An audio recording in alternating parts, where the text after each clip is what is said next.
right now I'd like to ask my dear friends Francis Kissling, Soraya Obeid, and Yakin Afshur to come to the podium. Francis, of course, is an old friend of mine.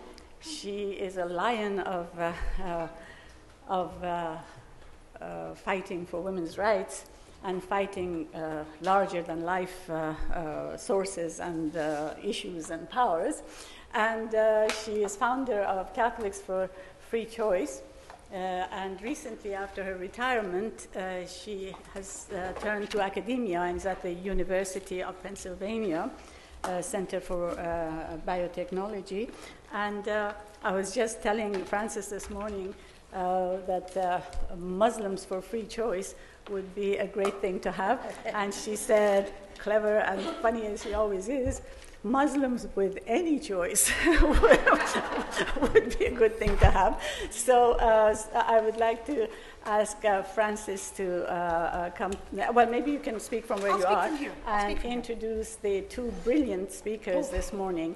And Not so brilliant. This one's so brilliant this morning. And Soraya, of course, is an old friend. May I say, Soraya, that you will be joining us? Yes. Soraya has accepted to join and chair the board of Women's Learning Partnership, which is a great honor for us. And Yakin also is a member of our board, and we're very proud to have both of them with us today. Thank you very much. Well, I first have to do a little housekeeping. I ran out the door. I'm not a morning person. I ran out the door this morning without a watch. So if there's somebody in the audience who has a watch with a face that a person over 40 can read, would you mind lending it to me? I think I can read that one. Thank you, Rocky. The second thing is, Manaz, we started a little late, so could you tell me how long would you like us to go? When do you want us to end? An hour and a half. Okay, we'll try to do it a little bit less because we know it puts us off schedule, so I'm going to aim for a little bit better than that, and we only have two speakers. Manaz asked me to contextualize the session, not just to introduce and moderate, especially since we're now down to two speakers on this panel. We could take a little time doing that. I want to expand a little bit on Manaz's remark about the brilliance of the people who are speaking here, and particularly remark on something we say about those of us who are Catholic women. We call ourselves the best and the brightest of the bad girls. Now, I don't know if Yakin and Thoraya can associate with the bad girl scenario. Absolutely. But I'm going to put them in it. I know they can associate with the best and the brightest, although they're very humble. But I'm going to put them in that category. And I think that one of the things we want to speak about to some extent is how bad girls, can work strategically and constructively within the society. And I don't think the conference could have picked two better examples of women who have been doing that kind of work than Thoraya and Yakin.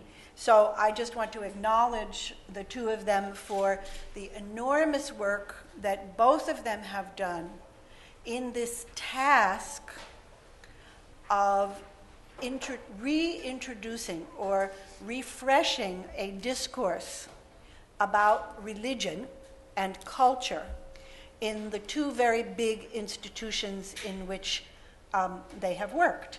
And I think we all know that this is something that both of them have been very dedicated to in their professional lives. At the same time, I think one of the things that has been enormously valuable about both of them in this work is that while they have taken a constructive approach to that which can be lifted up in religious and cultural traditions that support concepts of universal rights, universal human rights, women's rights, reproductive health and reproductive freedom, they have not neglected the dark side of culture and religion. Each of us has a dark side as a human being and a light side. Our institutions reflect that as well, and religion and culture is no exception to that.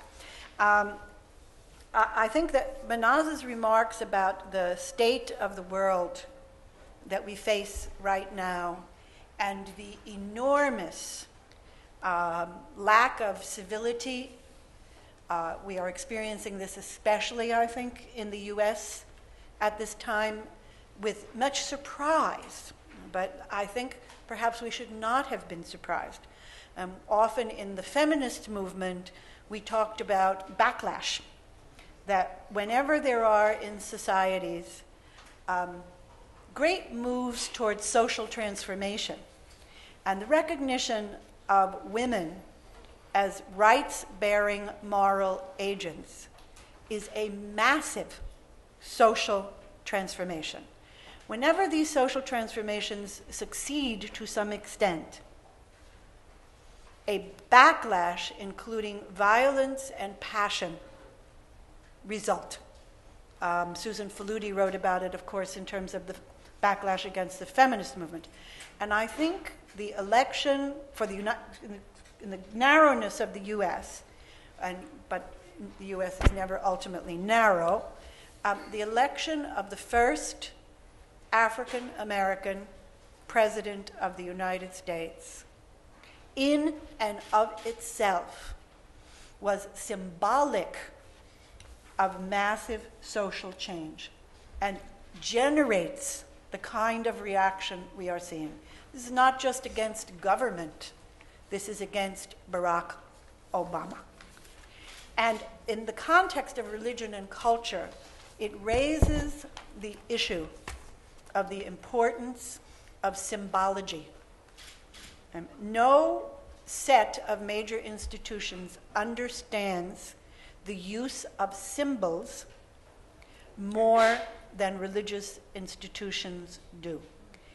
And for those of us who are working within this context, we need to develop a much better understanding of culture, cultural symbology, iconography, religious iconography, religious symbols, figures, etc., and what they mean and how they are interpreted.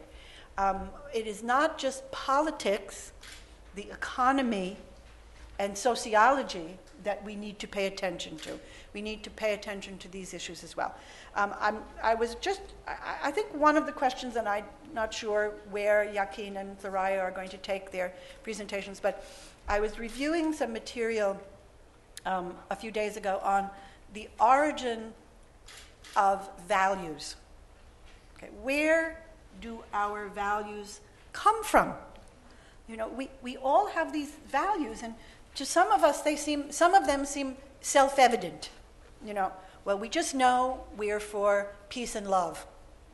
Well, where did the idea come that peace was a good thing? You know, this is not, you know, and there's a whole, you know, if you look through the history of the study of values, you see that there is no uniformity on this question of where values come from. So when we talk about human rights, with rights having a relationship to values, understanding the contested, unknown origins of why we think what is good is, what do we think is good, what do we think is wrong, what's right, what is wrong, what should we do, all of the tasks that are so close to the heart of each of us. This has changed over time. We have a belief that these values come from God, or gods, or ruling authorities. That's one set of beliefs that many in our world are still operating from. We have a Darwinian approach to value formation, which Manaz, in essence, was articulating, that values are the result of history, environment, culture, the evolution of the human person. We now think about the fact that we're now looking at the moral life of babies. We're discovering that even 6-month-old babies, the research has been done, have a sense of what's good and what's bad. There are things they are attracted to and repulsed from based upon good action or bad action by the person with whom they see. There was a belief for some time that passion determined what our values were, what we felt determined our values.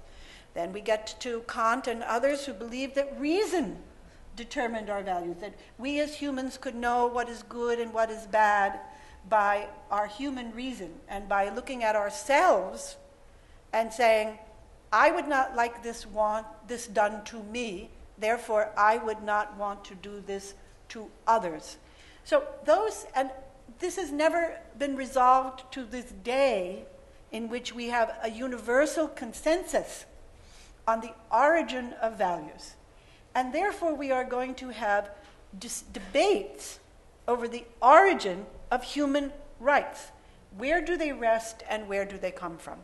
And the role that religion and culture plays in that is very important.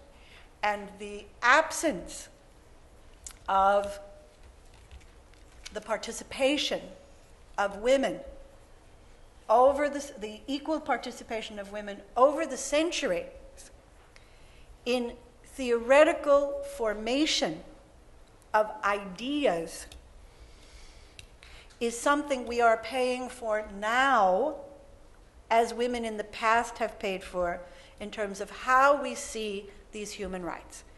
And the role that religion is playing and can play in that debate is what we will discuss, I believe, in this panel. So I am going to turn the discourse over to our two speakers.